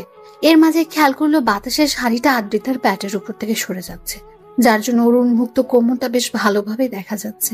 ঈশান নিজেকে আটকে রাখতে পারলো না, আদ্রিতার কাছে গিয়ে দাঁড়ালো। তারপর পেছন থেকে ঝাপটে জড়িয়ে ধরে ওর প্যাটের উপর 2 হাত রেখে তারপর চুলে মুখ গুজে দিল। আদ্রিতার সাথে সাথে চমকে উঠলো। তারপর ঈশানকে ছাড়িয়ে নিয়ে ওর দিকে একবার তাকাতে ঈশান হুটহাট করে ওর কপালে একটা চুমু দিয়ে দিল। তারপর আবারও ওইভাবে পেছন থেকে জড়িয়ে ধরতে আদ্রিতা বলতে লাগলো, ঈশান কি করছোটা কি? প্লিজ ছাড়ো আমাকে। আর কতবার নিজেকে ছাড়িয়ে নেবেন, আর কতবারই নিজেকে আমার থেকে দূরে সরিয়ে দিবেন বলুন? আমি কি আপনার ভালোবাসাটা কখনোই পাবো না? আপনি আমাকে ভালো না বাসেন, আমি তো বাসি। আমাকে নিজের মতো করে বাঁচতে দেন। স্বামী কষ্ট পেলে সেই কষ্টটার জন্য স্ত্রীকে উপরওয়ালার কাছে কিন্তু জবাবদিহিতা করতে হবে, সেটা জানেন তো? তাই আমাকে দূরে সরানোর চেষ্টা করবেন না, তাতে আমি কষ্ট পাবো। ঈশান বোঝার। আমি জানি আপনি আমাকে স্বামী হিসেবে মানেন না, আমাকে বিয়েটা করতে চাইছিলেন না। আমি তো আপনাকে এখন ভালোবেসে ফেলেছি। বিয়ের প্রথম দিন রাতে আমি ওরকম উল্টাপাল্টা জিনিস খেয়ে এসে আপনাকে যেমন করে স্পর্শ করছি, সেই কথাগুলো তো আমি ভুলে যেতে পারছি না। আমার ওরকম স্পর্শটা আবারও চাই। তাহলে কেন আমাকে দূরে সরিয়ে দেন? আদ্রিতা কিছু বলতে কেউ পারলো না। আর ঈশান ওর মনের অব্যক্ত অনুভূতিগুলো আদ্রিতাকে জড়িয়ে ধরে রেখে প্রকাশ করলো। আদ্রিতা বেশ অস্বস্তি লাগছিল। ঈশান যেটা বুঝতে পেরে ওকে ছেড়ে দিল আর বলতে লাগলো, একটা কথা কি জানেন তো? এতদিন ভাইয়া ভালোবাসার জন্য আপনি ছটফট করেছেন, আর এখন তার ছোট ভাই আপনাকে ভালোবাসে তো খুব বেশি কাছে পেতে চাইছে, ভালোবেসে উজাড় করে দিতে চাইছে, সেটা আপনার সহ্য হচ্ছে না, সেটা আপনি তুচ্ছ ভাবছেন। কিন্তু যখন খুব বেশি দূরে চলে যাব তখন দেখবেন এই ভালোবাসাটাই আপনার কাছে অমূল্য হয়ে যাবে। খুঁজে পাবেন না আমাকে। এই স্পর্শগুলো তখন মনে করিয়ে দিবে আপনার এই জুনিয়র বর আপনাকে কতটা ভালোবাসতো। ঈশান আদ্রিতার কাছে আসার চেষ্টা করে আরো ঈশানকে এমন করে দূরে সরিয়ে দেয়। তো এভাবে পুরো একটা মাস কেটে গেল। এর মাঝে ঈশান যতবার আদ্রিতার কাছে যাওয়ার চেষ্টা করেছে, আদ্রিতা ততই ওকে ইগনোর করেছে। আর এই একটা মাস ঈশান বেশ কয়েকবার আদ্রিতার সাথে শারীরিক সম্পর্কে লিপ্ত হয়েছে, কারণ ঈশান এখন কষ্ট পেলেই নেশা করে বাসায় ফেরে, যার জন্য আদ্রিতা ওকে আটকে রাখতে পারে না। আর মিহিও ঈশানের আর আদ্রিতার বিষয়টা বুঝতে পেরে কয়েকবার ঈশানকে ওইসব উল্টাপাল্টা ওষুধ খাইয়ে দিয়েছিল। আর ঈশানও সেই মাতলামি করে আদ্রিতাকে জোরপূর্বক ভালোবাসা ভরিয়ে দিয়েছে, যার জন্য আদ্রিতা চাইলেও আর ঈশানকে আটকে রাখতে পারেনি। তো বেশ কয়েকটা দিন পরের ঘটনা, দুপুরের দিকে ঈশান বাসায় আসে, দেখে আদ্রিতা কার সাথে যেন হেসে হেসে কথা বলছে। ঈশান বেশ কিছুক্ষণ ওর সাথে কথা বলার চেষ্টা করলে যখন আদ্রিতা কোনো রেসপন্স করছিল না, তখন ঈশানের বেশ খারাপ লাগলো। অন্যদিকে আদ্রিতা জানে ঈশানকে যদি একটু সুযোগ দেয় তাহলে ও দুষ্টুমি করতে শুরু করবে। এমনিতেই তো আর ঈশান অফিস থেকে ফিরে আসেনি, তাই আদ্রিতা ঈশানকে কোনো পাত্তা দিল না। ওর প্রচন্ড পরিমাণ রাগ হয়ে গেল, কন্ট্রোল করতে না পেরে টেবিলের উপরে থাকা একটা কাচের গ্লাস নিয়ে দেওয়ালে ছুঁড়ে মারল, তারপর বাসা থেকে বেরিয়ে গেল। ঈশানের এরকম রাগান্বিত চেহারা দেখে আদ্রিতা ভয় পেয়ে গেল। ঈশানের প্রচন্ড পরিমাণে খারাপ লাগলো, ভাবলো যে মানুষটাকে এত বেশি ভালোবাসে সে ওকে এরকম করে ইগনোর করছে। তো সারাটা দিন ঈশান আর বাসায় ফিরলো না। রাত 12টার দিকে যখন মাতাল অবস্থায় বাসায় ফিরলো, তখন দরজা খুলতে ঈশান খেয়াল করলো আম্মু, আব্বু, মিহি আর আদ্রিতা ডাইনিং রুমে বসে আছে। ঈশান দুলতে দুলতে রুমের দিকে যেতে গেলে আদ্রিতা ওর কাছে আসলো, তারপর ওকে ধরতে গেলে ঈশান বলল, একদম আমাকে ছোবেন না, কোনো ভালোবাসা দেখাতে হবে না। আপনি আমাকে ভালোবাসেন না, এখন আব্বু আম্মুর সামনে ভালোবাসা দেখাতে হবে না। আপনি চাইলে বাড়ি চলে যেতে পারেন, আমি আর আপনাকে ডিস্টার্ব করব না। ঈশানের এরকম কথা শুনে আব্বু, আম্মু আর মিহির বুঝতে বাকি রইল না আদ্রিতা এখনো ঈশানকে মেনে নিতে পারেনি, যার জন্য ঈশান প্রায় ড্রিঙ্কস করে আসে। মিহি বিষয়টা খেয়াল করে কয়েকবার আব্বু আম্মুকে বললো, ওরা বিশ্বাস করেনি। কিন্তু আজকে স্বচক্ষে দেখার জন্য ওরা ডাইনিং রুমে বসেছিল। ঈশানের মুখ থেকে এমন কথা শুনতে আদ্রিতা মাথার নিচু করে ফেললো। আব্বু আম্মু ভেবেছিল আদ্রিতা হয়তো বিয়েটা মেনে নিয়েছে, কিন্তু এখনো যে ঈশানকে এত বেশি ইগনোর করে সেটা ভাবতেও পারিনি। ঈশান পড়ে যেতে নিলে আদ্রিতা আবার ওকে ধরতে লাগলো। ঈশান ওকে ছাড়িয়ে নিল আর বলতে লাগলো, একদম ছোবেন না আমাকে। আপনি আমাকে একটু ভালোবাসেন না, দরকার নেই আর আপনার ভালোবাসার। কেন বিয়ে করেছিলেন আমাকে? আমি তো অন্য একটা মেয়েকে বিয়ে করতে পারতাম, তাকেও অনেক ভালোবাসতে পারতাম। তাহলে কেন আপনি আমার লাইফে আসলেন? যেদিন থেকে আপনার সাথে বিয়ের কথা চলছে সেদিন থেকে আমি আপনাকে নিয়ে ভাবতে ভাবতে ভালোবেসে ফেলেছি। শুধু আপনাকেই বোঝাতে পারলাম না কতটা ভালোবাসি। ঈশান, তুমি ড্রিঙ্কস করেছো? প্লিজ রুমে চলো, দেখো উল্টাপাল্টা কথা বলো না, আমি তোমাকে সবটা বুঝিয়ে বলবো। কি বোঝাবেন আপনি আমাকে? কিচ্ছু বোঝাতে হবে না। আপনি আমাকে যতটা পিচ্ছি মনে করেন আমি অতটাও পিচ্ছি নই। আমি আপনার বর, সবটাই জানি। স্বামীর ভালোবাসাটা আমি আপনাকে দিয়েছি, আর আপনি আমাকে বারবার দূরে সরিয়ে দিয়েছেন। দরকার নেই আর আমাকে এরকম করে সাহায্য করার। অনেক দয়া করেছেন আমার উপর, আর করতে হবে না। আপনি কালকে বাসায় চলে যাবেন আমার সাথে, আর আমার পরিবারের সাথে আপনাকে থাকতে হবে না।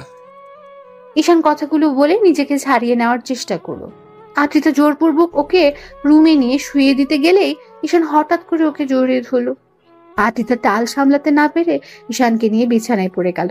ঈশান উপরে আর আদ্রিতা নিচে। দুজনে বিছানায় পড়তে আদ্রিতার ঠোঁটের সাথে ঈশানের ঠোঁট জোড়া লেগে গেল। ঈশান আদ্রিতার মিষ্টি ঠোঁটের ছোঁয়া পেতে রেসপন্স দিতে আরম্ভ করলো। আদ্রিতা নিজেকে ছাড়িয়ে নেওয়ার চেষ্টা করলে ঈশান ওকে নিজের সাথে আরো শক্ত করে চেপে ধরে কেস করতে আরম্ভ করলো। তারপর আস্তে আস্তে পুরো আদর করে ভরিয়ে দিতে লাগলো। আর বাকি রাতটা জুড়ে আদ্রিতার অনিচ্ছা সত্ত্বেও ঈশান ওকে ভালোবাসা আর আদরে আদরে ভরিয়ে দিল। তো পরদিন সকালে উঠে ঈশান ফ্রেশ হয়ে নেয়, তারপর নেশা কাটলে রাতের কথা মনে পড়তে নিজের ভেতর খারাপ লাগা কাজ করে। যে মেয়েটা ওকে ভালোবাসতে পারবে না তার সাথে ও জোর করে এসব করে ফেলে বারবার। ঈশানের ইচ্ছে হয় না আদ্রিতার ইচ্ছের বিরুদ্ধে এসব করতে, কিন্তু আবার কখনো খুব বেশি রাগ হলে আদ্রিতাকে জোর করে কাছে টেনে নেয়, কারণ ঈশানের বন্ধুরা ওকে তেমনটাই বলেছে, যার জন্য ঈশান আর থাকতে পারে না। তার উপর যখন থেকে ও ঈশানকে স্পর্শ করছে তখন থেকে ঈশান ওকে কাছে পাওয়ার জন্য পাগল হয়ে উঠছে। তো আদ্রিতা মুখ ভার করে রুমে বসে আছে, তখন ঈশান এসে ওর পাশে বসলো। তখন আদ্রিতা একবার ওর দিকে তাকালে ঈশান বলতে লাগলো, কালকে রাতের জন্য সরি। আর শুধু কালকে রাত নয়, আপনার লাইফটাকে এভাবে নষ্ট করে দেওয়ার জন্য আমি সরি। হয়তো সরি বলাটা এসবের জন্য অনেক কম। আসলে আমি বুঝতেই পারিনি আপনি এতগুলো দিনেও আমাকে মেনে নিতে পারবেন না, হয়তো আর কখনো মানতে পারবেন না। আচ্ছা, আপনি একটা কাজ করতে পারেন, বাসায় চলে যেতে পারেন। এখানে থাকলে তো আমি আপনাকে প্রতিনিয়ত টর্চার করব। এখন সজ্ঞানেই বলছি, আপনি বাসায় চলে যান। আর আমি কখন আপনার সাথে কি করে ফেলি তার ঠিক নেই। আর যেটা হয়েছে তার জন্য আমি আপনার কাছে মাফ চাইছি। প্লিজ আপনি এগুলো মনে রাখবেন না। ঈশান কথাগুলো বলে বাসা থেকে বেরিয়ে গেল। আব্বু আম্মু মিহি নিচে বসেছিল। ঈশানকে বেরিয়ে যেতে দেখে মিহি বারবার ওকে ডাকলো, তারপরও ঈশান শুনলো না। তো পুরোটা দিন ঈশান বাইরে কাটিয়ে বাসায় আসলো। তারপর আসতে দেখলো আদ্রিতা বাসাতে নেই, যার জন্য ঈশান একবার আব্বু আম্মুকে জিজ্ঞেস করতে গিয়েও জিজ্ঞেস করলো না। তারপর খাবার খেয়ে টেবিলে গিয়ে বসতে আম্মু কিছুক্ষণ ওর মুখের দিকে তাকিয়ে রইলো। আজকে ঈশান সন্ধ্যার দিকেই বাসায় ফিরে এসেছে। সবাই ওর দিকে তাকিয়ে আছে দেখে বলতে লাগলো, এমন করে তাকিয়ে থাকার কি আছে? আমি কোনো এলিয়েন নাকি যার জন্য তোমরা এমন করে তাকিয়ে আছো? তো এভাবে 4-5টা দিন কেটে গেল। ঈশান এই কয়েকটা দিন আর আদ্রিতাকে কলও করলো না আর ওকে আনতেও গেল না। অন্যদিকে আদ্রিতা এখন মন খারাপ করে বসে থাকে। আদ্রিতা কয়েকটা দিন ধরে ভেবেছে ঈশানকে কেন মানতে পারছে না। ও পুরো একটা দোটানার মধ্যে আছে। তো এভাবে আরো কয়েকটা দিন কেটে যেতে ঈশান সিদ্ধান্ত নিল ব্যবসার কাজে বাইরে চলে যাবে। কয়েকটা দিন বাইরে থেকে ঘুরে আসলে হয়তো আদ্রিতার মায়াটা কাটাতে পারবে। কারণ ওকে যতবার স্পর্শ করেছে সেই স্পর্শগুলো ঈশানের মনে গেঁথে গেছে। তাই ঈশানের বেহায়া মনটা বারবার আদ্রিতার কাছে ছুটে যাচ্ছে। কিন্তু তারপরও নিজেকে আটকে রাখে। খুব বেশি কষ্ট হয় যাকে ভালোবাসে তাকে ছেড়ে দূরে থাকতে। কারণ মানুষটাকে বড্ড বেশি ভালোবেসে ফেলেছে সে। ওদের মাঝে আগে কি সম্পর্ক ছিল, বিয়ের আগে ওরা কি কাকে কেমন ভাবে দেখেছে সেটা নিয়ে ঈশান ভাবে না। ঈশান আদ্রিতাকে ভালোবাসে, সেটা ওর কাছে শেষ কথা। যেই ভাবা সেই কাজ। ঈশান মনে এক প্রকার আকাশ সমান কষ্ট নিয়ে 2 দিন পরে ব্যাংককের উদ্দেশ্যে রওনা দেয়। তারপরে সেখানে প্রায় 1 মাস ব্যবসার বাহানা দিয়ে পড়ে রইল। এর মাঝে আদ্রিতার সাথে ঈশানের কোনো কথা হয়নি, না ঈশান ওর সাথে কোনো কথা বলার চেষ্টা করেছে। অবশ্য কয়েকবার বাসা থেকে জিজ্ঞেস করেছে আদ্রিতার সাথে কথা হয়েছে কিনা। ঈশান ততবার বিষয়টা এড়িয়ে গেছে। ঈশান এখন আর চায় না যে মেয়েটা ওকে ইগনোর করে, ওকে বোঝার চেষ্টাও করে না, তাকে নিয়ে অন্তত আর ভাবতে। দিনে কাজে ব্যস্ত থাকায় হয়তো আদ্রিতার কথাগুলো মনে পড়ে না, কিন্তু প্রত্যেক রাতে ওর মনে পড়ে যায়। সেদিন রাতেও ঈশান আদ্রিতাকে স্পর্শ করেছিল। কথাগুলো ভাবলেই বুকের ভেতরটা মুচড়ে যায়। এভাবে পুরো 1.5 মাস ঈশান ব্যাংককে কাটিয়ে তারপর সব কাজ শেষ করে বাসায় ফিরল। আর ওদের বিয়ে হয়েছে প্রায় 3টা মাস কেটে গেছে। তো সেদিনের পর থেকে আদ্রিতা ঈশানের সাথে কোনো যোগাযোগ করার চেষ্টাও করেনি, আর খোঁজ খবর সেটা তো দূরে থাক। ঈশান মাঝে মধ্যে খেয়াল করেছে আদ্রিতা অনলাইনে অ্যাক্টিভ আছে, তারপরও আর ওকে কোনো মেসেজ করেনি। অন্যদিকে আদ্রিতা ঈশানকে নিয়ে ভাবে না, সেটা ঈশান খুব ভালো করে বুঝে গেছে। বাসায় আসার পর যখন আব্বু আম্মু জিজ্ঞেস করছিল আদ্রিতার সাথে কথা হয়েছিল কিনা, তখন ঈশান বলেছিল, আম্মু সবেমাত্র বাসায় আসলাম আর এসব কথা জিজ্ঞেস করতে শুরু করে দিয়েছো? এমন না যে তোমরা বিষয়টা জানো না, তাহলে এত কেন জিজ্ঞেস করতে হবে? আব্বু, তুই এভাবে কথা বলছিস কেন? আমি তো শুধু জিজ্ঞেস করলাম মাত্র, আর তুই রেগে যাচ্ছিস কেন? দেখো আম্মু, আমি রাগ করছি না। এটা সামান্য বিষয়, যার সাথে আমার পুরো 2টা মাস যাবত যোগাযোগ নেই, তার সম্পর্কে আমি কি করে বলবো? তোমরাও তো একটাবার খোঁজ খবর নিয়ে দেখতে পারতে নাকি? আমার মতো রাগ করে খোঁজ খবর নেওয়াটা বন্ধ করে দিয়েছো। সবাই চুপ করে আছে, তাই ঈশান কথা না বাড়িয়ে রুমে চলে গেল। তারপর ফ্রেশ হয়ে রেস্ট নিতে লাগলো। এভাবে আরো কয়েকটা দিন কেটে গেল। ঈশান অফিসে বসে আছে, এর মাঝে আদ্রিতার বাসার নম্বর থেকে কল আসলো। বেশ কিছুক্ষণ বাজার পর ঈশান রিসিভ করলো। ওপাশ থেকে আদ্রিতার আম্মু বলতে আরম্ভ করলো, আব্বু কোথায় তুমি? কেন আম্মু, কোনো সমস্যা হয়েছে? আপনি এভাবে কথা বলছেন কেন? আপনার কণ্ঠটা কেমন যেন শোনাচ্ছে। কোনো সমস্যা হয়েছে আমাকে বলেন। আব্বু, তোমার বউ তো মাথা ঘুরে পড়ে গেছে, একটু আসতে পারবে তুমি? আদ্রিতার সম্পর্কে এরকম কথা শোনার সাথে সাথে ঈশানের বুকের ভেতরটা মোচড় দিয়ে উঠলো। ঈশান উঠে দাঁড়ালো আর বলতে আরম্ভ করলো, আম্মু কি সব বলো? কখন হয়েছে আর কিভাবে হলো? ও এখন কেমন আছে? এখন ভালো আছে। ডক্টর ইনজেকশন পুশ করে দিয়েছে আর বলেছে ও প্রেগনেন্ট। তুমি কি একটু আসতে পারবে আব্বু? আদ্রিতা প্রেগনেন্ট কথা শোনার সাথে সাথে ঈশানের হাত থেকে ফোনটা পড়ে গেল। ওর চোখ দিয়ে টপ টপ করে পানি পড়তে আরম্ভ করলো। ঈশান চেয়ারটায় বসে পড়লো। অন্যদিকে আদ্রিতার আম্মু ঈশানের কোনো রেসপন্স না পেয়ে কলটা কেটে দিলেন। ঈশান 5 মিনিট পরে তাড়াহুড়ো করে অফিস থেকে বেরিয়ে গেল। তারপর আব্বু আম্মুকে ফোন করে দিতে ওরা বিষয়টা জানতে পেরে অনেক খুশি হলো। আধা ঘন্টার মধ্যে ঈশান আদ্রিতার বাসায় আসতেই দৌড়ে ওর রুমে গেল। আদ্রিতা বিছানায় আতশোয়া হয়ে বসে আছে। ঈশানকে দাঁড়িয়ে থাকতে দেখে আদ্রিতার আম্মু রুম থেকে বেরিয়ে গেলেন। ঈশান গুটি গুটি বায়ে গিয়ে আদ্রিতার সামনে দাঁড়ালো। আদ্রিতা একবার ওর দিকে তাকিয়ে লজ্জা পেয়ে মাথাটা নিচু করে নিল। লজ্জায় আদ্রিতার গালগুলো লাল বর্ণ ধারণ করেছে। আদ্রিতা একদম জড়সড় হয়ে গেছে ঈশানকে দেখে, আর চোখগুলো কেমন যেন বন্ধ করে নিয়েছে। ঈশানের সেদিকে কোনো খেয়াল নেই। ও তাড়াহুড়ো করে আদ্রিতার সামনে বসলো। আদ্রিতা কিছু বুঝে ওঠার আগেই ঈশান ওর একটা হাত দুই হাতের মুঠোয় নিল। আদ্রিতা ভাবলো ঈশান হয়তো এখন ওকে বুকের সাথে জড়িয়ে ধরবে কিংবা হাতে চুমু দেবে, কিন্তু ঈশান ওর ধারণাটা ভুল করে দিল। এখন কেমন আছো? ঈশানের কথাতে আদ্রিতা ওর দিকে তাকালো, খেয়াল করলো ঈশানের চোখে পানি টলমল করছে। লজ্জায় আদ্রিতা মাথা নেই হ্যাঁ সূচক উত্তর দিতে ঈশান আবার বলতে লাগলো, জানি আমার সাথে কথা বলার কোনো ইচ্ছা আপনার নেই, কিন্তু দেখো আমি তো কোনো অন্যায় করিনি, তোমাকে ভালোবেসেছি। আর এই বেবিটা তো তোমার আমার দুজনেরই, তাই না? আমি বুঝতে পারছি না কি বলবো। এই সিচুয়েশনে আমার না খুব কষ্ট হচ্ছে আর প্রচন্ড পরিমাণ ভয়ও লাগছে। মনে হচ্ছে তুমি এই বেবিটা নিয়ে খুশি নও। ঈশানের এরকম কথা শুনে আদ্রিতা অসহায় ভাবে ওর দিকে তাকালো। তখন ও আবার বলতে আরম্ভ করলো, আচ্ছা, রাগ অভিমান যদি তোমার আমার উপর থাকে সেটা আমার উপর দেখিও, তারপরও ভুলেও এই বেবিটার কোনো ক্ষতি করো না। ও তো আমার একার বেবি নয়, বলো, তোমারও। তাই প্লিজ ওর কোনো ক্ষতি করো না। আর আমি কথা দিচ্ছি, তুমি ওকে যদি রাখতে না চাও তাহলে ও পৃথিবীতে আসার সাথে সাথে আমি তোমার কাছ থেকে ওকে নিয়ে অনেক দূরে চলে যাব। তারপর আমার বেবিটার কোনো ক্ষতি করো না প্লিজ। ঈশান কথাগুলো বলেই কান্না করে দিল। ওর চোখ দিয়ে অনবরত পানি পড়ছে। আদ্রিতা ভাবতেও পারেনি এমন একটা দিনে ঈশান এমন একটা কথা বলবে। ওর এমন কথা শুনে আদ্রিতা অবাক হয়ে গেল। তারপর বলতে আরম্ভ করলো, ঈশান, এসব কি বলছো তুমি? আমি বেবির ক্ষতি করে দেব মানে?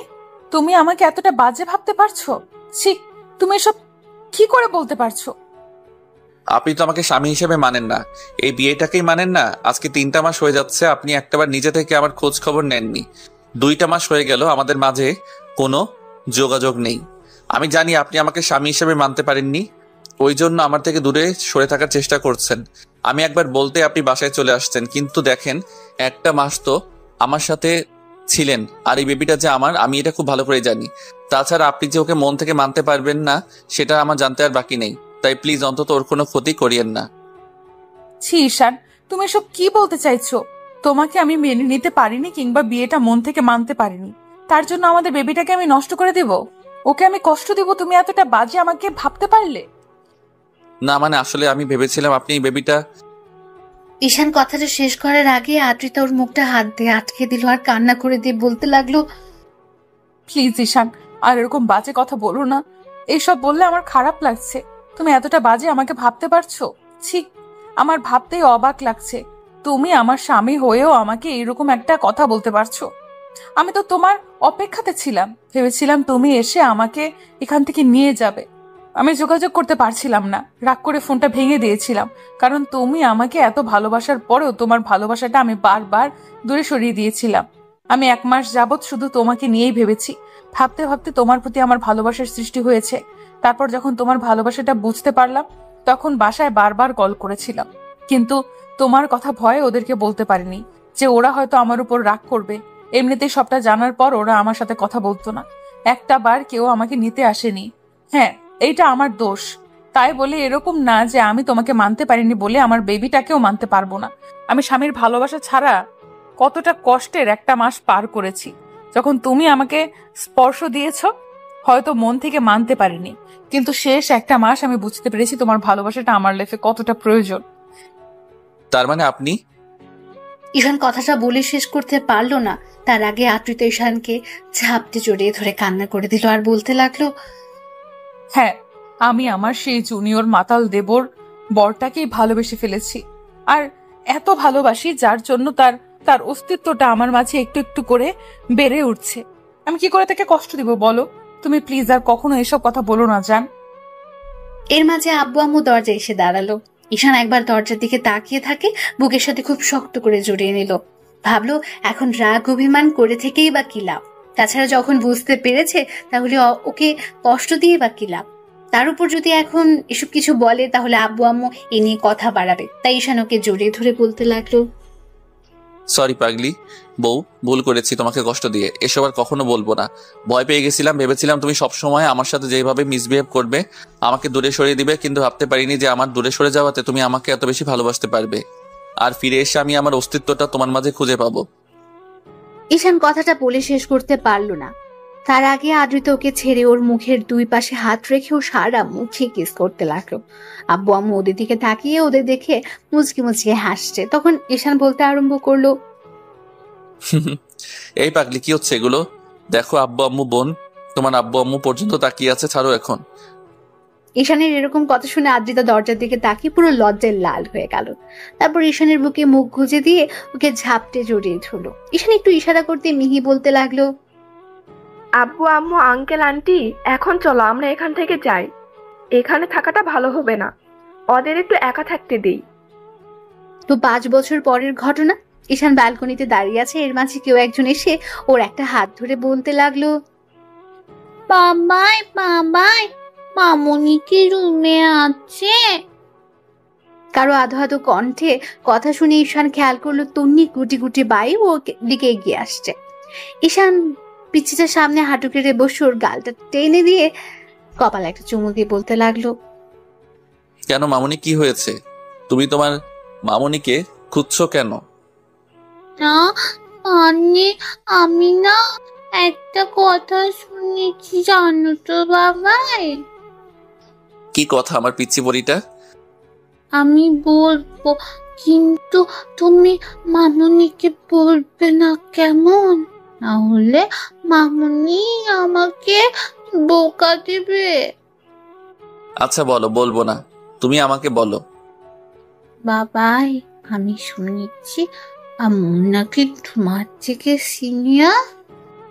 ঈশান তন্নির কথাতে একটা মুচকি হাসি দিয়ে ওর গালে একটা পাপ্পি দিয়ে ওর গলাটা জড়িয়ে ধরতে ঈশান ওকে আলতো করে জড়িয়ে ধরে বলতে লাগলো, হ্যাঁ মামুনি, সেটা ঠিক আছে, কিন্তু তোমাকে এসব কথা কে বললো?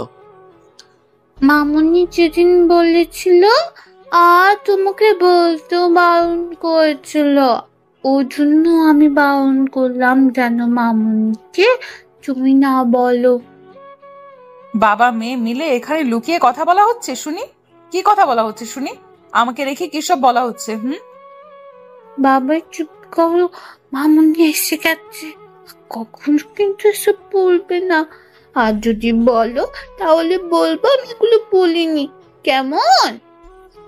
তন্নি আব্বুকে ছেড়ে দিয়ে দৌড়ে চলে গেল আর আদ্রিতা ওর দিকে তাকিয়ে রইল। এবার ঈশান উঠে এসে ওর সামনে দাঁড়াতে আদ্রিতা ঈশানের চোখে চোখ রাখলো।